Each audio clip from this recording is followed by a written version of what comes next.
Bonjour, nous sommes dans le live de 12h30. C'est Géopolitique profonde, bien sûr. Et nous sommes sur YouTube. On espère y rester encore longtemps, mais les risques de censure sont majeurs.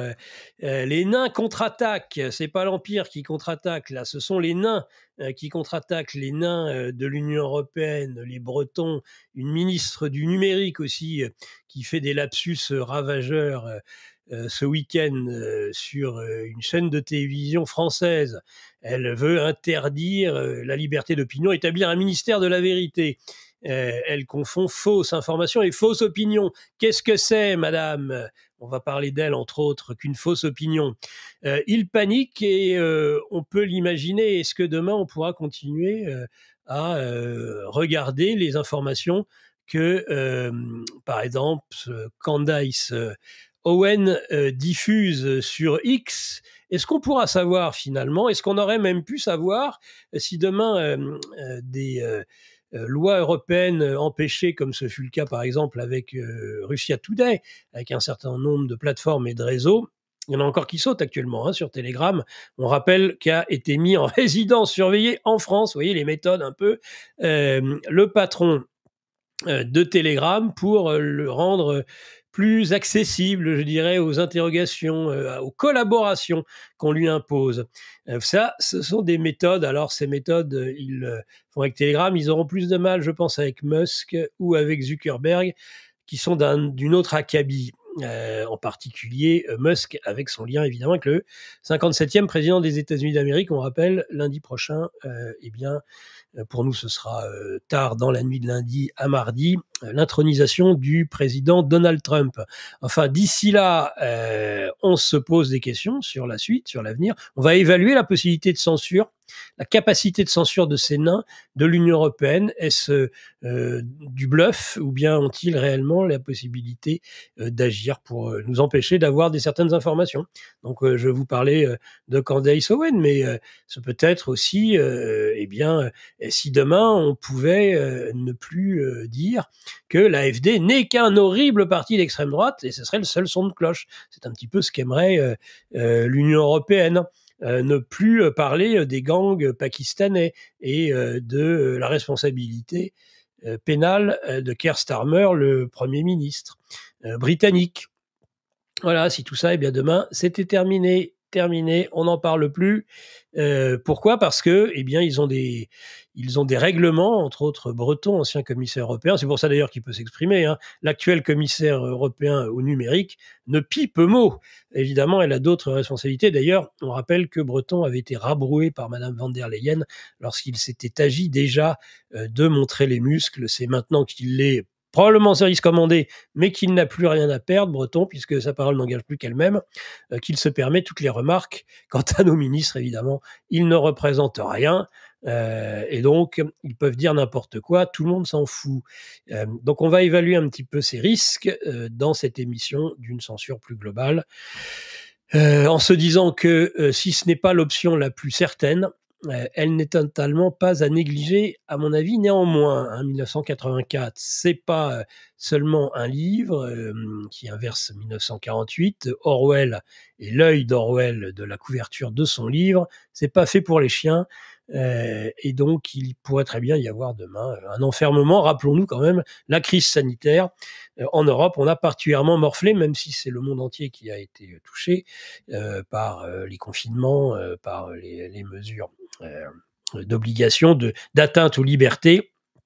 Néanmoins, on sait bien qu'ils avaient pu se concentrer en particulier sur l'Europe et quelques pays sur lesquels ils avaient expérimenté. En particulier, ça avait été dans un premier temps l'Italie et l'Espagne, puis la France, puis la Grande-Bretagne. Donc, ils ne reculeront devant rien, car eh bien, il y a aujourd'hui une volonté manifeste des républicains américains du MAGA, les proches de Trump, d'en découdre et d'aider ce qu'ils considéraient être des partis frères souverainistes en Europe. Voilà, donc d'ici là, n'oubliez pas, nous sommes une communauté, nous trouverons à rester soudés et la censure n'agira pas sur nous, soyez-en certains.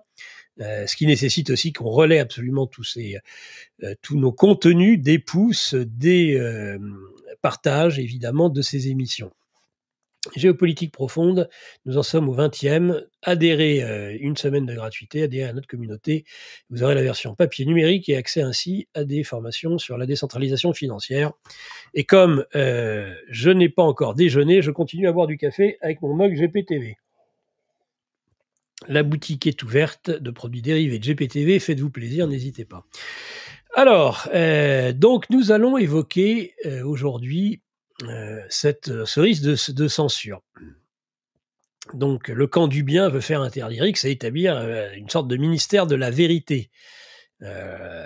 Alors, dernière en date qui explique pourquoi la panique peut être gagnée, eh bien, on a appris il y a hier ou avant-hier qu'une cinquantaine de membres du Parti travailliste avaient été collés devant des dizaines de millions de personnes par Elon Musk parce qu'ils auraient, dans des affaires particulièrement douteuses, des précédents qui seraient, alors évidemment avec les guillemets qui s'imposent, de toute façon il n'y a pas d'attaque ad nominem, qui auraient des précédents liés à la pédophilie. Donc évidemment, voilà qui pose problème, sachant qu'en plus, dans sa prose, Musk n'a pas hésité à faire un lien entre certaines formes de pédophilie et le woke.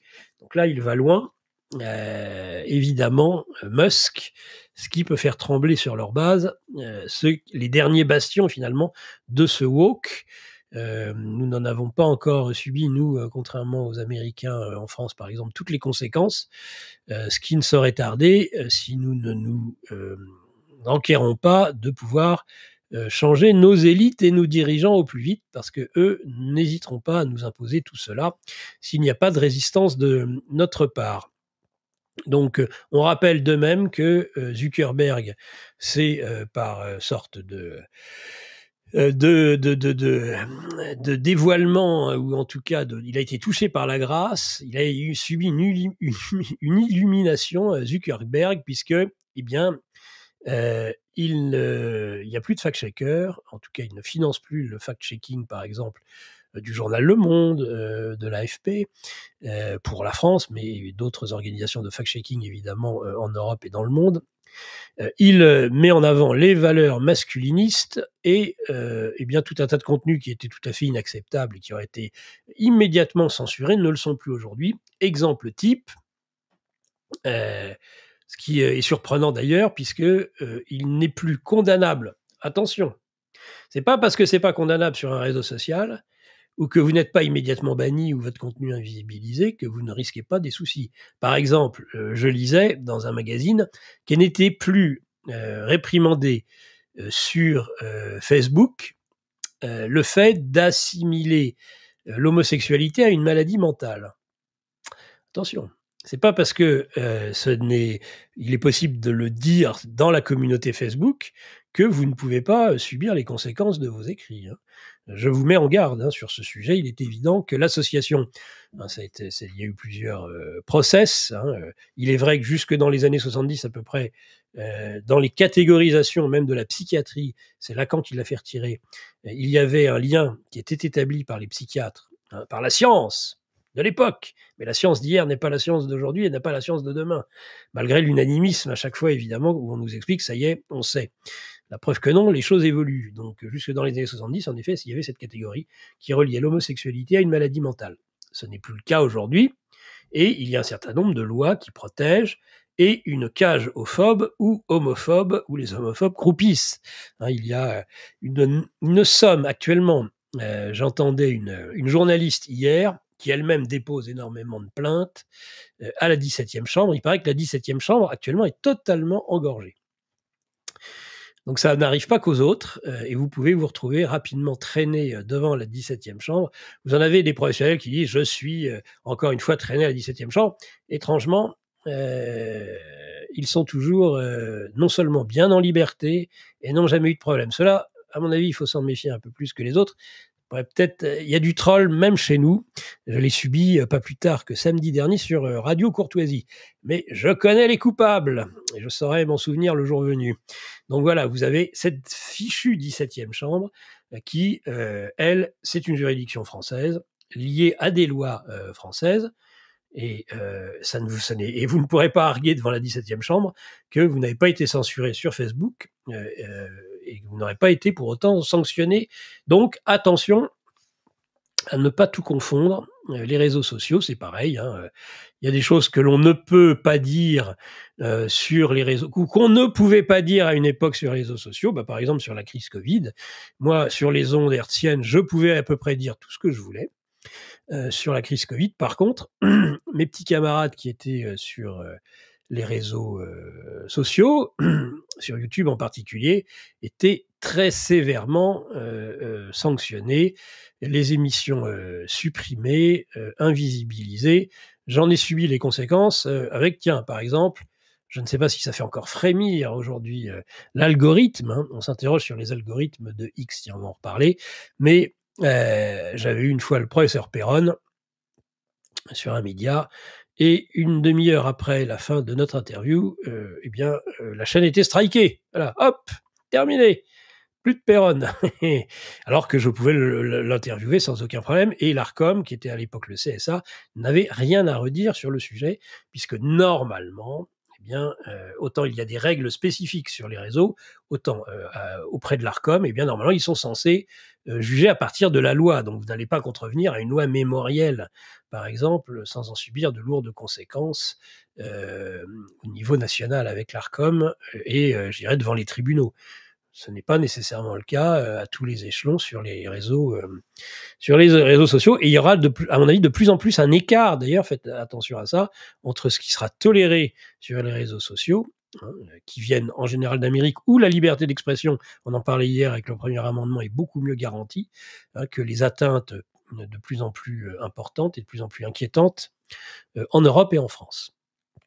Voilà, si tant est qu'on conserve ces réseaux sociaux, dont on sait qu'avec les règlements dont on va parler, ils risquent non seulement de lourdes amendes, mais voire éventuellement un bannissement. Alors, pour prendre les choses dans l'ordre, ce que je propose, c'est qu'on commence. J'avais déjà commencé à vous exposer un petit peu, ce qu'on appelle les Digital Services Act et le DMA, qui sont donc des règlements, européens qui ont été commis par, l'ancien commissaire au numérique, monsieur Breton, qui aujourd'hui est en liberté, et dit qu'il faut absolument appliquer, eh bien, ces règlements européens sur les plateformes numériques. Alors ces obligations prévues dans les textes aussi depuis, février, à peu près, 17 février 2024, sur les plateformes en ligne. Alors les objectifs, évidemment, c'est pour notre bien, c'est pour votre bien, bonnes gens. On veut, on veut le faire parce que c'est, même si vous n'en avez pas conscience, eh bien, nous savons mieux que vous. Eux savent mieux que nous, ce que, comme des enfants, vous savez, exactement. C'est d'ailleurs lié, vous avez la même chose avec la pornographie. Ça gère les réseaux sociaux comme la pornographie. C'est le DSA et le DNA. Hein, de même que voilà, donc on est en fait d'éternels mineurs pour les européistes, pour les mondialistes, de même qu'on ne doit pas pouvoir voir certains contenus pour adultes avant l'âge de 18 ans, ce qui est certainement une très bonne chose, au demeurant qu'il va falloir prouver son identité. On attend de voir un petit peu ce qu'ils vont faire des informations pour ceux qui eh bien, voudront visionner ce genre de contenu et seront obligés de donner leur identité. Ça va peut-être faire réfléchir plus d'un, et ça sera pas plus mal non plus d'ailleurs. Mais enfin, voilà, c'est nous prendre pour des enfants, puisque bien pour notre bien, on va nous éviter, voilà, on pourrait nous éviter Candace Owen qui nous parle de l'éventuel changement de genre de la première dame, parce que voilà, c'est pas des vérités, toute vérité n'est pas bonne à dire, et elles ne doivent pas tomber entre les oreilles de tout le monde, bah évidemment. Donc, leurs objectifs: mieux protéger les internautes européens et leurs droits fondamentaux. Mais oui, c'est pour notre liberté. Mais je vous assure, hein, je vais aller regarder les textes exacts de la Commission de Bruxelles. Hein, pour garantir la liberté d'expression, la protection des consommateurs, donc pour garantir la liberté d'expression, eh ben, on va la réduire à zéro, la liberté d'expression. C'est toujours la même chose, hein, on l'a dit, on le répète, il faut le redire à chaque fois parce que quand même c'est amusant. Hein. Ils garantissent la paix par la guerre, Ils garantissent la démocratie en faisant annuler les élections, comme par exemple en Géorgie. Tiens, on va en reparler de TikTok. On peut en dire tout de suite 2 mots. TikTok, le TikTok, États-Unis pourrait bien être racheté, prochainement par Musk. Oh, un truc de plus! Eh ben, dites donc. Donc voilà, c'est la première raison, je disais donc, mieux protéger. Aider les petites entreprises de l'Union européenne à se développer, mais bien évidemment, l'Union européenne protège ses entreprises, hein, dès qu'il s'agit de faire interdire d'autres grandes plateformes. C'est bien la première fois que j'entends dire que quand on voit la désindustrialisation, la perte, la destruction des entreprises en Europe, c'est bien la première fois que je lis dans un texte européen que les instances, alors qu'elles nous appliquent une liberté des marchés, une concurrence absolue qui détruit nos petites et nos moyennes entreprises. Ah, alors là, si on peut faire interdire des contenus dont on ne veut pas, on va pas se gêner et on va dire que c'est évidemment pour nous, pour les petites entreprises, c'est pour votre bien, c'est pour votre liberté d'expression, pour que vous n'entendiez pas des vilaines choses et aussi pour nos petites entreprises, pour protéger notre emploi. Mais bien sûr, Monsieur Breton, renforcer enfin le contrôle démocratique et la surveillance des très grandes plateformes et atténuer leur risque systémique, qui est manipulation de l'information. Non mais c'est vraiment le renforcer le contrôle démocratique. Qui va renforcer le contrôle démocratique? Qui est-ce qui contrôle? Il y a des élus, des représentants du peuple qui vont contrôler les contenus? Non. C'est les élus de Strasbourg, au moins les députés européens, ou les hommes politiques nationaux qui ont été élus, qui ont non, c'est des fonctionnaires. Les fonctionnaires, les fonctionnaires européens, c'est ça c'est eux qui sont garants de la démocratie, c'est ça. Mieux que ça, c'est un contrôle démocratique, c'est eux qui exercent, le principe, démocratique, le pouvoir démocratique. Demos kratos, c'est dire le pouvoir au peuple, c'est ça le peuple. C'est les commissaires européens, c'est monsieur Breton le peuple. Voilà. Alors, quels sont les acteurs visés par le DSA, donc le Digital Social Act? Vous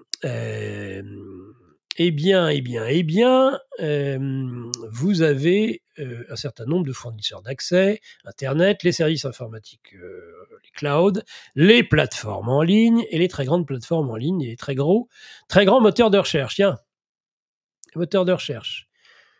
J'entends jamais parler il n'y a pas d'algorithme occulte lorsqu'il s'agit des moteurs de recherche.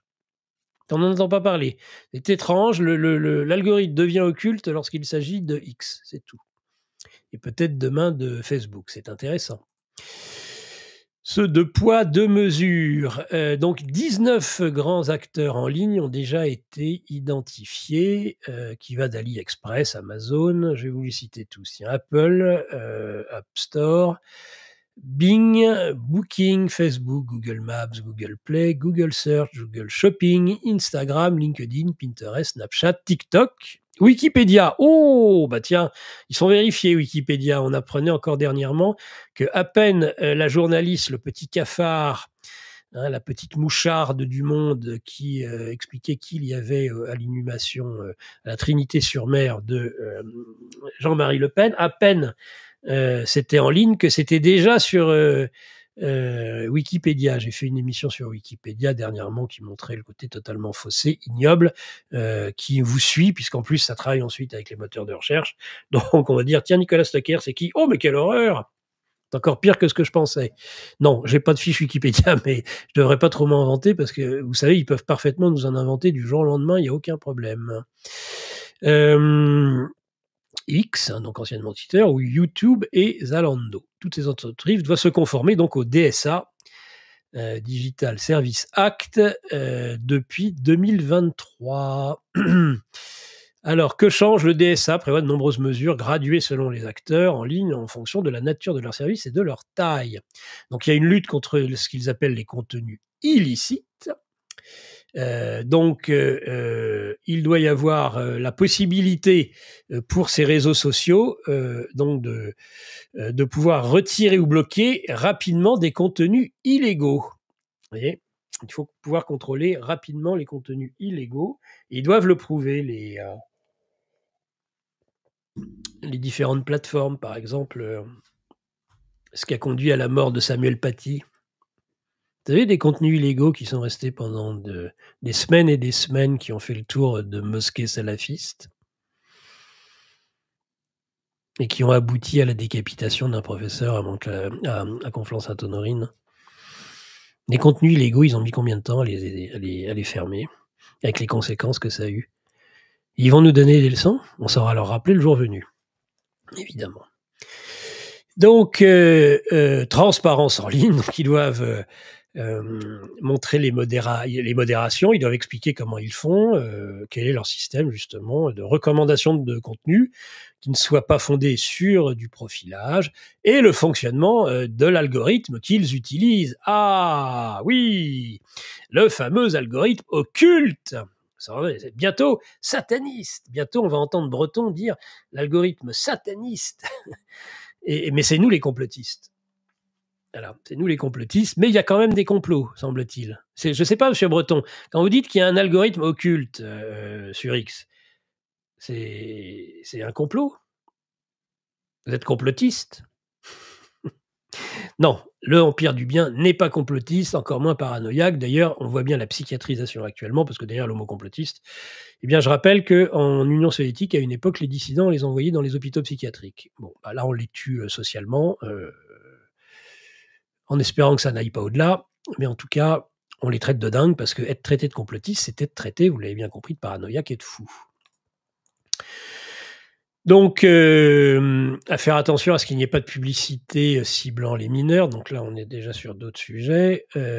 Analyser tous les ans les risques systémiques qu'ils génèrent. Par exemple, sur la haine et la violence en ligne, les droits fondamentaux, le discours civique, les processus électoraux et la santé publique. Ah bah évidemment, la santé publique. Voilà, donc sur tous ces sujets, il doit y avoir un contrôle. Ils doivent pouvoir expliquer comment ils contrôlent.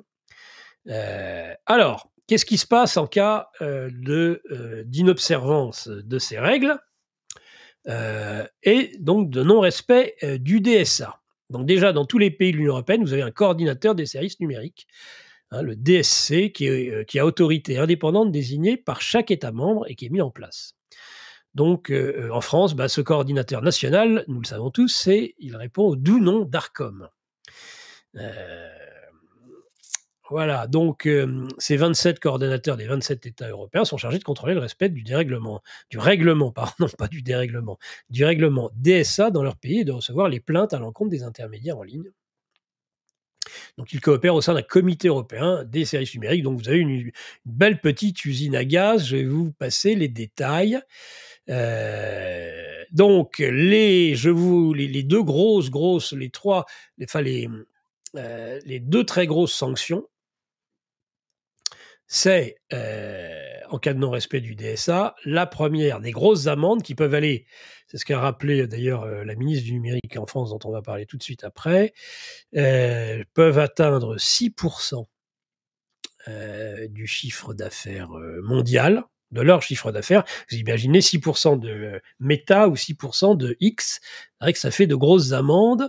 Et alors, en cas de violation grave et répétée au règlement, on ne sait pas ce que ça veut dire, mais voilà, les plateformes peuvent se voir interdire leur activité sur le marché européen. Donc là, c'est ce qu'on appelle le bannissement, sachant qu'il y a déjà énormément d'enquêtes qui ont été soumises dans les différents pays européens, justement pour ce qui aurait été des violations par un certain nombre de plateformes, dont évidemment X, qui auraient violé un certain nombre de règles du DSA. Donc il y a des investigations qui sont en cours. Une des dernières en date, c'est l'entretien entre Elon Musk sur X et Alice Weidel, la présidente et surtout la principale leader de l'AfD. On rappelle que Elon Musk avait dit que seule l'AfD pouvait encore sauver l'Allemagne, qui était en train de s'écrouler économiquement, financièrement, politiquement. Et donc, il y a eu un échange, et et là c'est là qu'est revenu l'horrible algorithme occulte qui fait faire des cauchemars à Monsieur Breton pendant la nuit. Eh bien, ils observent à cette occasion l'algorithme. Est-ce que l'algorithme poussait ne poussait-il pas de façon tout à fait inquiétante cet échange, hein? Donc ça, ils l'ont observé. On attend le résultat avec grand intérêt, évidemment, de leur recherche. Et vous appelez à Évidemment. la mise en place d'un euro numérique. Absolument, absolument. Nos élites déroulent leurs plans contre nous. Mais nous aussi on a des plans contre eux. Déjà au travers de nos émissions avec une revue de presse économique pour faire le point avec vous, puis dans notre revue mensuelle avec des analyses financières et des solutions de décentralisation, et surtout dans notre stratégie anti-CBDC. Plus de 3 heures de contenu exclusif et gratuit pour apprendre concrètement à préserver votre épargne. Au programme, protection anti-crise, anti-banque, anti-État et bien d'autres solutions. Le temps joue contre nous, mais on peut se défendre.